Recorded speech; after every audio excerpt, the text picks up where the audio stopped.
Now, it was supposed to be a joyous ride for 71 people there on board the Royal Vasishtha Punnami en route to Papikondalu of Andhra Pradesh. A very tragic incident happened when the entire ferry there capsized.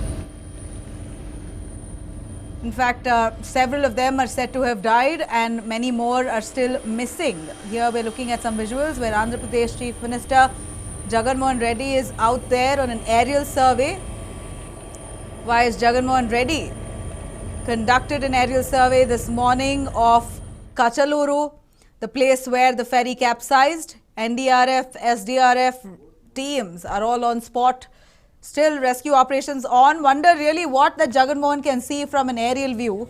But he is showing some interest in involving himself in the entire operation.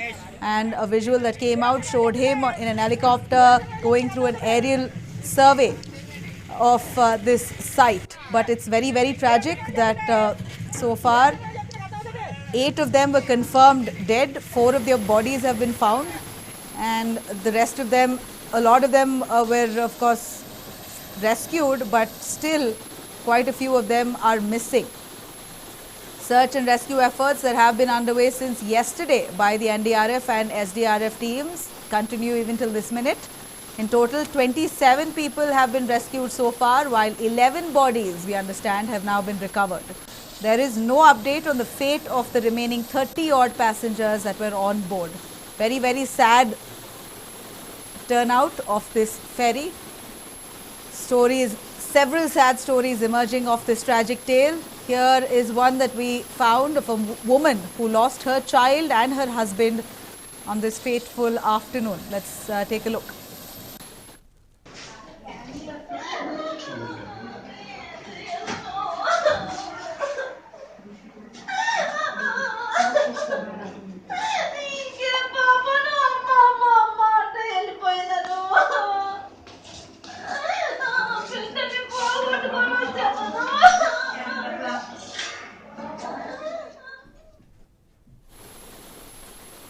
Let's go over to my colleague Adarsh on the phone line. Adarsh, please do tell us something about what's really happening there in Andhra Pradesh.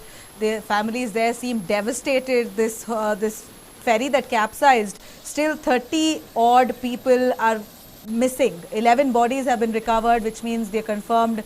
11 are confirmed dead. The rest of them, 30 of them are still missing. 27 have been rescued. Is there any chance of recovering these members, would you think? Nabila, the chances are very bleak. It in fact is a very sad evening for the people of the region, given the fact that not many bodies nor survivors were recovered today. But the NDRF and SDRF have been on the task. We've also had the Navy choppers on the ground and ensuring that all kinds of search and rescue efforts are being carried out. But again, we're talking about a Godavari river that is swelling. There is a lot of water current as well. So the water is flowing at a constant pace. So that only means even if people have their life jackets on, it only means that they must have been swept away with the current. So the search radius only increases over time. Given the fact that an entire night has passed, it only means that even if there are any possible survivors or even if there are the bodies that need to be recovered, they would have been washed away very, very far. Now, it is highly unlikely that the NDRF and SDRF would continue their search and rescue efforts going into tomorrow, given the amount of time that has already passed. Now, again, we're talking about an entire region that has got several villages, several tiny hillocks, and you have almost a serpentine way in which the Godavari river flows.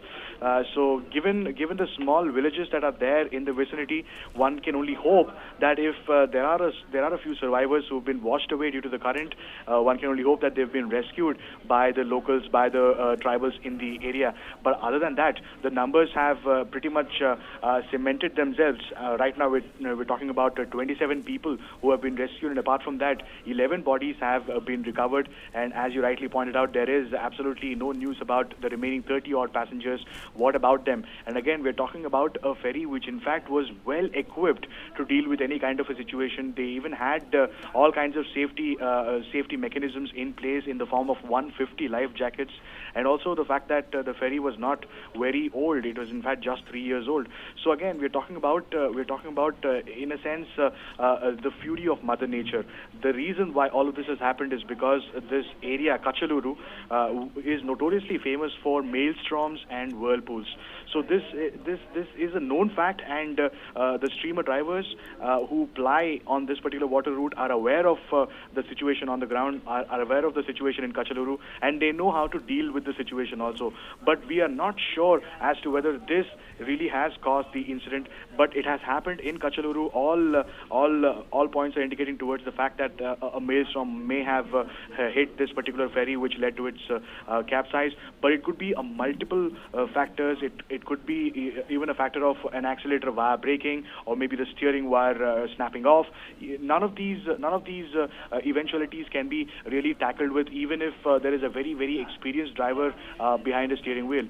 So again, only a thorough investigation will really lead us to the actual reason why this entire incident has happened. We were also showing visuals of how Andhra Pradesh Chief Minister Jagan Mohan Reddy conducted an aerial survey in the area. Again, a pall of gloom has indeed descended upon all of the families that have faced whatever they have, Nabila. Right. Adarsh, thank you very much for joining us with those details. It's very unfortunate that this tragedy has claimed at least 11 lives. That's a confirmation that we have, that 11 bodies have been found. 27 of them have been rescued so far, and about 30 of them are still missing. Now, whether these NDRF, SDRF teams are going to find them, only time will tell. Rescue operations still continue, but for the moment they've called it off, we understand, like my colleague Adarsh also mentioned. But they are out there keeping an eye. On the left, you're looking at visuals of Jagan Mohan Reddy doing an aerial survey with the team.